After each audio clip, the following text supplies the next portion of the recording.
ಒಂದು ತಿಂಗಳೊಳಗಡೆ ಹುಲಿ ದಾಳಿಗೆ 3 ಜನ ರೈತರು ಮತ್ತೆ ಒಬ್ಬ ರೈತ ಗಾಯಾಳು ಆಗಿ ಹಾಸ್ಪಿಟಲ್ ಅಲ್ಲಿ ಇದ್ದಾರೆ. ಮೊದಲು ಹುಲಿ ಕಾಣಿಸ್ಕೊಂಡಿದ್ದು ಬಡಗಲಾಪುರದಲ್ಲಿ. ಇದು Saragur taluk, Mysuru district. Forest department ಅವರು ಅಭಿಮನ್ಯು ಜೊತೆ ಹುಲಿ ಕಾರ್ಯಾಚರಣೆ ಮಾಡಬೇಕಾದ್ರೆ ಹೊಲದಲ್ಲಿ ಕೆಲಸ ಮಾಡ್ತಿದ್ದಂತ ರೈತನ ಮೇಲೆ ಹುಲಿ ದಾಳಿ ಮಾಡಿದೆ. ಇದರಿಂದ ಅವರು 2 ಕಣ್ಗಳನ್ನ ಕಳ್ಕೊತಾರೆ. ಮತ್ತೆ ಮೈಸೂರಿನಲ್ಲಿ ಇವಾಗಲೂ ಚಿಕಿತ್ಸೆ ಪಡಿತಾ ಇದ್ದಾರೆ. ದಾಳಿಯಾದ 2ನೇ ದಿನಕ್ಕೆ ಹುಲಿಯನ್ನ ಹಿಡಿದ್ವಿ ಅಂತ ಫಾರೆಸ್ಟ್ ಡಿಪಾರ್ಟ್ಮೆಂಟ್ ಅವರು ಬಡಗಲ್ಪುರದ ಗ್ರಾಮಸ್ಥರಿಗೆ ಹೇಳ್ತಾರೆ. ಅದಾದ ಕೆಲವೇ ದಿನಗಳಲ್ಲಿ ಬಡಗಲ್ಪುರದಿಂದ ಕೇವಲ 5-6 ಕಿಲೋಮೀಟರ್ ದೂರದಲ್ಲೇ ಒಬ್ಬ ರೈತನನ್ನ ಹುಲಿ ದಾಳಿ ಮಾಡಿ ಸಾಯಿಸುತ್ತೆ. ಮತ್ತೆ ಬಡಗಲ್ಪುರದಿಂದ ಕೇವಲ 3-4 ಕಿಲೋಮೀಟರ್ ದೂರದಲ್ಲಿರುವಂತಹ ಹಿರೇಗೌಡನಹಳ್ಳಿಯಲ್ಲಿ ಮತ್ತೆ ಹುಲಿ ಕಾಣಿಸಿಕೊಳ್ಳುತ್ತದೆ. ಕಾರ್ಯಾಚರಣೆಯಲ್ಲಿ ಹುಲಿಯನ್ನ ಸೆರೆ ಹಿಡಿತಾರೆ. ಅದಾದ ಸ್ವಲ್ಪ ದಿನದಲ್ಲೇ ಕೊಡಗಿಯನ್ನ ಗ್ರಾಮದಲ್ಲಿ ರೈತನ ಮೇಲೆ ಮತ್ತೆ ಹುಲಿ ದಾಳಿ ಮಾಡುತ್ತೆ. ರೈತ ಸಾವನ್ನಪ್ತಾನೆ. ಇದು ಕೂಡ ಬಡಗಲ್ಪುರಕ್ಕೆ ಕೇವಲ 10-12 ಕಿಲೋಮೀಟರ್ ದೂರ ಆಗುತ್ತೆ. ಅಲ್ಲಿಗೆ ಮತ್ತೊಂದು ಹುಲಿ ಅಂಚಿಪುರ ಗ್ರಾಮದಲ್ಲಿ ಕಾಣಿಸ್ಕೊಳ್ಳುತ್ತೆ. ಅದನ್ನು ಕಾರ್ಯಾಚರಣೆಯಲ್ಲಿ ಸೆರೆ ಹಿಡಿತಾರೆ.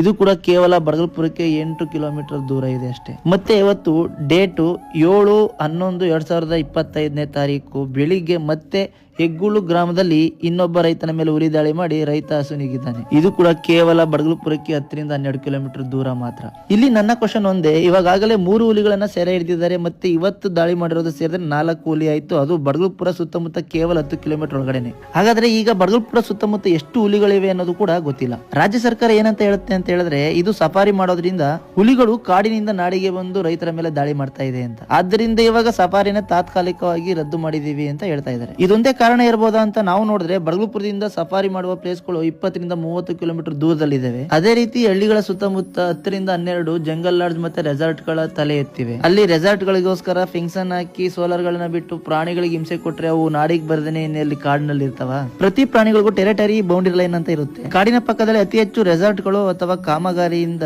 ಇಲ್ಲ ಹುಲಿಗಳ ಹೆಚ್ಚಳದಿಂದ ಈ ಅನಾಹುತಗಳು ನಡೀತಾ ಇರಬಹುದು. ದಯವಿಟ್ಟು ರಾಜ್ಯ ಸರ್ಕಾರಕ್ಕೆ ನಾನು ಹೇಳೋದು ಒಂದೇ, ಇನ್ನು ಮುಂದೆ ರೆಸಾರ್ಟ್ ಗಳಿಗಾಗ್ಲಿ ಅಥವಾ ಜಂಗಲ್ ಲಾಡ್ಜ್ ಗಳಿಗಾಗ್ಲಿ ಅಪ್ರೂವಲ್ ಅಂತ ದಯವಿಟ್ಟು ಕೊಡಬೇಡಿ. ಅದು ಅಲ್ಲದೆ ಯಾವುದೇ ಹುಲಿ ದಾಳಿ ನೈಟ್ ಹೊತ್ತು ಆಗ್ತಿಲ್ಲ, ಬೆಳಗ್ಗೆ ಹೊತ್ತೇ ಆಗ್ತಿರೋದು. ಬೆಳಗ್ಗೆ ಹೊತ್ತು ರೈತ ಹೊಲಕ್ಕೆ ಹಸುಗಳನ್ನ ಅಟ್ಕೊಂಡು ಅಥವಾ ವ್ಯವಸಾಯಕ್ಕೋಸ್ಕರ ಹೋಗ್ಲೇಬೇಕಾಗಿರುವಂತ ಜೀವ ಅದು.